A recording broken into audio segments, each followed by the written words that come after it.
Golpean la puerta de mi consultorio. 3 golpecitos secos. Abro. Aparece frente a mí una mujer de unos 50 años, bajita, pelo corto. Se sienta en el sillón del consultorio, estamos cara a cara. Apenas arranca la sesión, empieza a llorar y me cuenta que su hermana se suicidó. ¿Y hace cuánto fue?, le pregunto.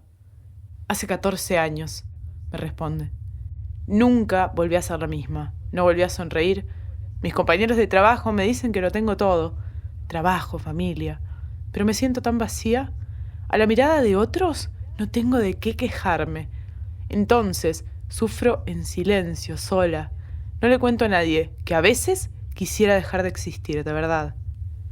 Sí, tengo algunas amigas, las que todavía aguantan, están ahí, pero no puedo molestarlas. Los momentos más duros, cuando me acuerdo de mi hermana y de mi tristeza, me aíslo. Siento que nadie me entiende. Muchas de mis amistades se alejaron. Ya no uso la palabra amistad, ya no confío. Ya no creo en nada ni en nadie. A veces logro con mucho esfuerzo centrarme en la lectura o ver una serie. Esas cosas que antes disfrutaba, ¿viste? Pero también me cansa. Siempre estoy cansada y con ganas de rendirme. Me agota luchar por seguir viva. Las alegrías son muy fugaces, son muy cortitas, Marina. Tanto que apenas llegan a moverme un segundo del pozo en el que estoy metida en realidad. Esa es la sensación que nadie entiende, Marina, la de estar perdida y desganada y no saber bien por qué. Así puede verse o escucharse una depresión. Esta mujer estaba convencida de que no había salida, lo veía todo negro. Sesión a sesión, fuimos trabajando la idea de que sí hay tratamientos psicológicos muy eficaces y que de la depresión sí se sale. El problema no es angustiarnos cada tanto, eso es natural. El problema es cuando nos quedamos a vivir en la angustia, cuando le permitimos quedarse por tiempo indeterminado, porque esto no nos permite volver a conectarnos con la vida. Este episodio no busca abarcar todo el material inmenso que hay sobre depresión, porque este tema tiene una complejidad y una profundidad demasiado grande. Pero sí, al finalizar el episodio, vas a entender qué es la depresión, cuál es su mecanismo y qué podemos hacer con ella. Soy Marina Mamoliti, psicóloga clínica. Esto es Psicología al Desnudo, un podcast de salud mental.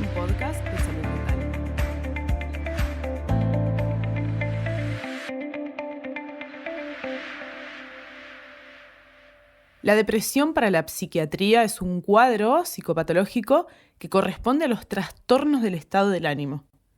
Y en tanto es un trastorno, hay que diagnosticarlo y tratarlo. Es una de las condiciones más habituales en psicoterapia y hoy por hoy la ciencia nos muestra que existen tratamientos psicoterapéuticos muy efectivos.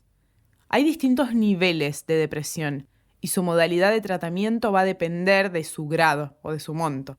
Para la mirada psicológica propia de las corrientes humanistas, la depresión implica salir del mundo del deseo, dejar de desear. Además implica una tristeza particular. Si trazáramos una línea horizontal imaginaria, hacer esfuerzo por imaginar esta línea, y pusiéramos en uno de sus polos la tristeza más extrema y en el otro la alegría más extrema, diríamos que la persona depresiva se sitúa muy cerca del polo de la extrema tristeza. Pero acá, atenti, la depresión no es la tristeza. La tristeza es solo una pequeña partecita de la depresión. Es la cara visible de la depresión, el síntoma que todos conocemos de ella.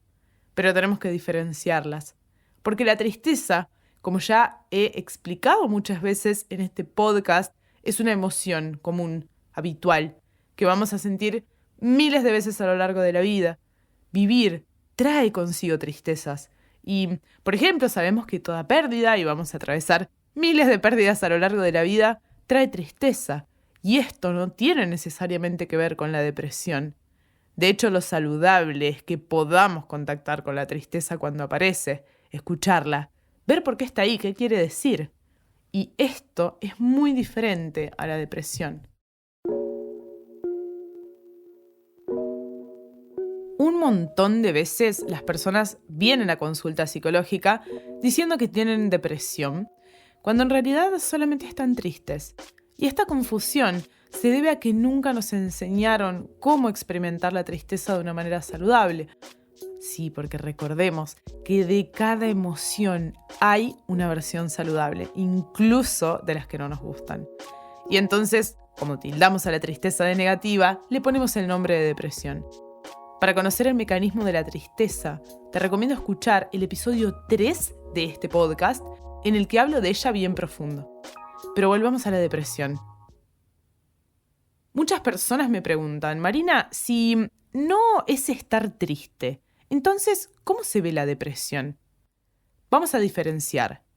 Una persona puede estar en un momento depresivo, que no llega a la categoría de estado, sino que tiene que ver con un momento del día, una sensación como la de, hoy me siento medio mal, medio bajón, decimos en Argentina. Esto puede darse a raíz de un pensamiento, de alguna situación en particular que nos entristezca, pero es más que una tristeza, es más intensa. Pero, así como llega, dura un momento, el momento depresivo, y después se va. Otra cosa es un estado depresivo. Por ejemplo, porque a alguien se le murió un ser muy cercano, muy querido, y está atravesando un estado depresivo, diríamos. Está atravesando un duelo, que será duradero, pero no va a ser crónico. Y otra cosa, una tercera categoría ya mucho más compleja, es la depresión. La depresión como cuadro completo que se mantiene en el tiempo por un tiempo prolongado, bastante crónico. Diría que hay 3 síntomas que son los más característicos de la depresión. El primer síntoma es la sensación de tristeza absoluta, de abatimiento, de desesperanza. Es esta sensación de que nada va a poder resolverse nunca, siempre voy a estar en este mismo estado. El segundo síntoma es la falta absoluta de motivación. Se trata de la falta de deseo de hacer algo que antes me daba placer. En la depresión se pierde la motivación inicial para comenzar a hacer las cosas. Y el tercer síntoma más significativo se llama anedonia.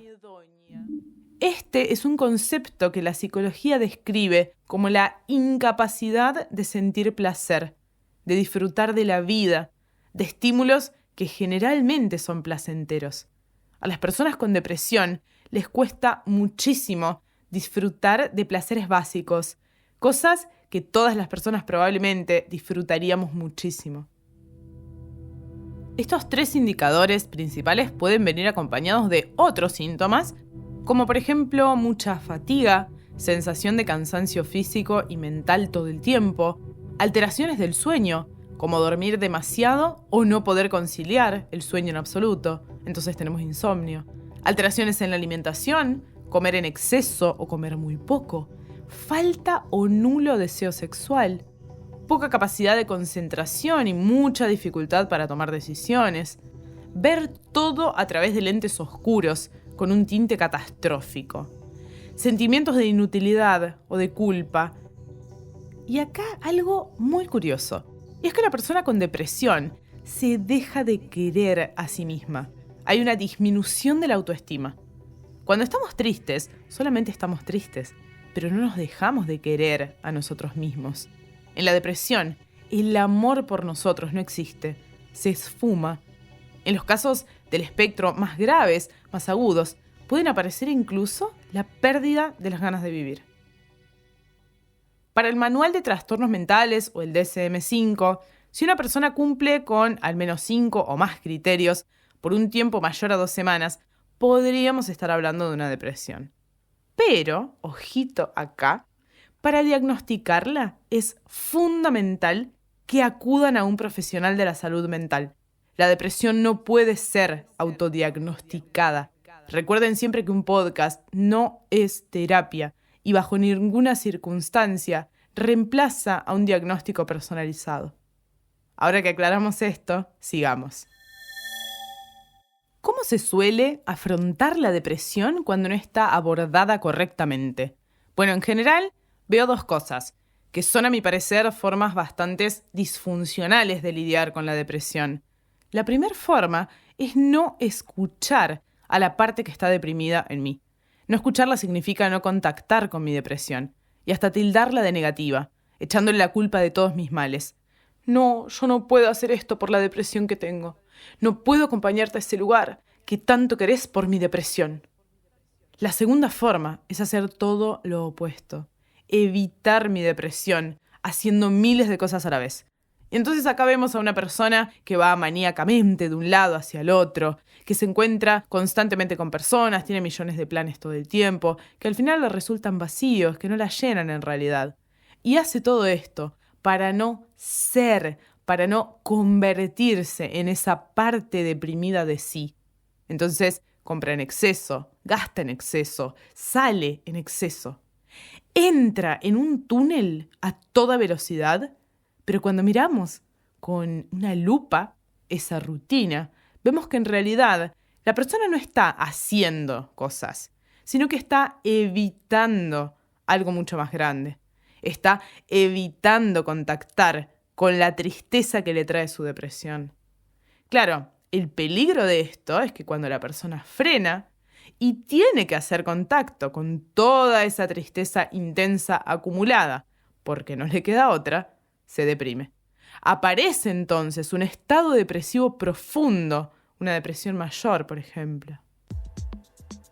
Cada vez que yo actúo de alguna de esas dos formas para vencer a la depresión, ya sea para ganarle o para evitarla, en realidad sigo reproduciendo el mismo mecanismo que me llevó a deprimirme en primer lugar, y que es no escuchar lo que esto tiene para decirme, no mirarla, no darle lugar. ¿Y qué pasa entonces? Lo mismo que pasa con todo lo que negamos. Se acumula, se acumula, se acumula, y un día explota y me toma por completo. Me termino transformando en esa persona depresiva que estaba evitando ser, en todo eso que venía negando. Esa persona que no tiene energía para nada en la vida, y todo aquello que antes me motivaba, hoy perdió sentido. Voy a ponerlo en palabras sencillas. Cuando hablamos del mecanismo de la depresión, podemos pensar que a las tristezas naturales que trae consigo la vida, le estamos agregando más intensidad. Es decir, si la tristeza porque me dejó mi pareja actual se siente un 6, vamos a ponerle un puntaje, un 6, la persona que está atravesando una depresión la siente como un 9. Hay 3 puntos más que se le agregan a la tristeza acorde a la situación de la ruptura de hoy. Estos 3 puntos de más de tristeza no tienen que ver con hoy, le corresponden a otra escena no sanada antes, es de mi propia historia. Son 3 puntos de tristeza que no sané allá atrás y por eso se le suman a la situación que hoy, en la actualidad, me genera una tristeza natural. La tristeza se vuelve entonces más intensa y desproporcionada. Psicología al desnudo. Muy bien. ¿Cuál es la propuesta entonces para comenzar a salir de la depresión? Voy a decir que la persona depresiva dejó de desear y el modo de sanación es volver a entrar en el mundo del deseo, volver a desear. Para volver a entrar al mundo del deseo, primero debemos sanar eso que nos deprime, contactar con esto. Ir a sanar esas escenas que aún siguen sin cicatrizar en nosotros, que están provocando ese monto más de tristeza que en la actualidad. Esas escenas que provocan esos 3 puntitos de más de tristeza sobre los 6 que en realidad me genera la situación actual, como les mencioné recién. ¿Para qué? Bueno, para que en el presente yo solamente tenga que lidiar con esos 6 puntos de tristeza que tienen que ver con lo que me pasa hoy, pero no con esos 3 puntos de tristeza del pasado, que hace que las situaciones de tristezas habituales de la vida, lo que me pasa hoy, se vuelvan algo mucho más intenso e insoportable. Esto implica ir a buscar las heridas del pasado, pero para hacerlo, tengo que poder hacer contacto con este dolor hoy. ¿Y entonces qué hago? ¿Me tiro a llorar a la cama, desesperado? Se preguntarán. No, no estoy diciendo eso. Es decir, podés hacerlo si querés. Pero la idea es proponerte algo más. Si vos solamente te tirás a llorar en la cama todo el día, esperando que esto pase como por arte de magia, seguimos siendo este yo del pasado, deprimido, abrumado por las viejas heridas. El kit de la cuestión acá está en que yo pueda hacerle un lugar a esas heridas que tengo hoy, para llorarlas, para sanarlas. El problema de los nenes cuando lloran no es que lloren. El problema es cuando lloran solos, dice el psicólogo Mauricio Weintraub. Y esto es lo que intentamos remediar, que nuestras experiencias pasadas y dolorosas dejen de llorar solas, que estemos nosotros ahí para darles lugar y abrazarlas. Cuando uno tiene lugar para llorar donde se siente cuidado, uno llora, llora, llora y permite que esa emoción venga, se transite, pase y se vaya. Ahora, si la persona no tiene un lugar donde contactar con la tristeza y llorar esas experiencias tristes que la vida le trae, las va a ir guardando sin resolver, las irá acumulando y llegará a ser una persona adulta, deprimida.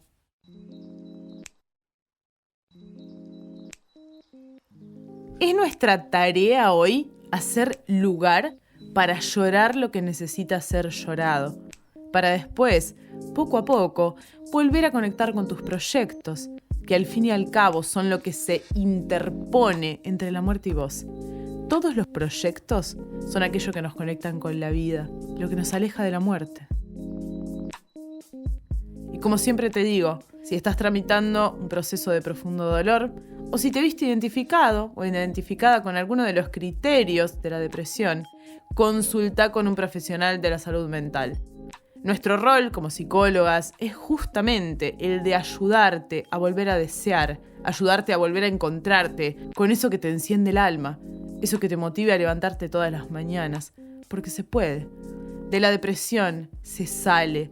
Hay miles de tratamientos hipereficaces, de verdad, busca ayuda. Hasta acá el episodio de hoy. Recordá darle clic al botón seguir para enterarte de cada nuevo episodio. Además me ayudás a que cada vez más personas accedan a esta información de manera 100% gratuita. Ahora sí, nos encontramos la semana que viene. Este capítulo contó con la producción de Parque Podcast, Paula Manini en la edición y montaje sonoro y Guido Lautarpadín en coordinación general.